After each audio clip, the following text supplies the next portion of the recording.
Tourism is embedded in our history, our community, and our culture. Landmarks offer clues as to how Traverse City, Michigan grew to be a year-round destination for visitors. Our story stems from the arrival of the Montmorency cherry, king of tarts.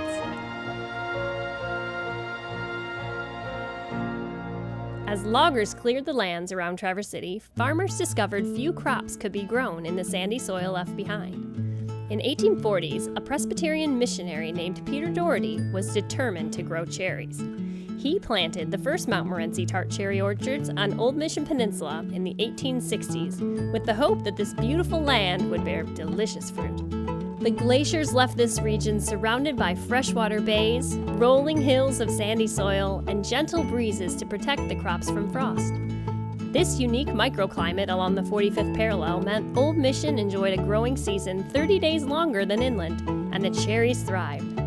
By 1900, Traverse City became the nation's largest producer of tart cherries. A traditional Blessing of the Blossoms was held on Sunday in May when blooms were at their peak. This tradition was the precursor to the National Cherry Festival. Regarded highly as a vacation destination, Traverse City drew visitors by the thousands each summer. In an effort to attract more families, local leaders moved the ceremony to harvest season in July, and the National Cherry Festival was born. After World War II, cherry prices jumped to 15 cents a pound. Orchards planted with 100 trees per acre spread from shore to shore. Farmers could now afford to focus on cherries. The Kropas have been growing cherries on Old Mission for 6 generations. Today, their family farms 300 acres across the peninsula.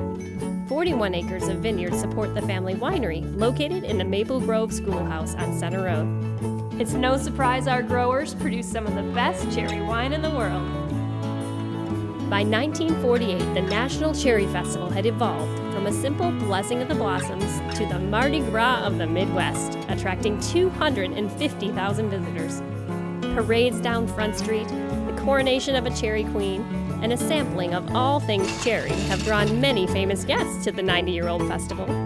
Aunt Jemima once hosted the pancake breakfast, and in 1975, President and Mrs. Ford's motorcade led the largest lineup of floats in festival history. The National Cherry Festival is woven into the fabric of our community as a week-long celebration of our agricultural heritage. The MSU Horticultural Research Center was established to support the growers responsible for 50% of the nation's tart cherries. This year, that's 165 million pounds of cherries that will come from our 5-county region. While tarts may be king, northern Michigan also produces over a dozen varieties of sweet cherries, most of which are brined or canned. Roadside stands are a great place to pick up a pint of Emperor Francis or Napoleon's for a tasty souvenir. Visitors can find cherries on merchandise, restaurant menus, and in a wide range of cherry products manufactured locally and available year-round. You Pick orchards and farm markets offer sources of fresh, local fruit. In fact, you can only find fresh tart cherries in season where they're grown.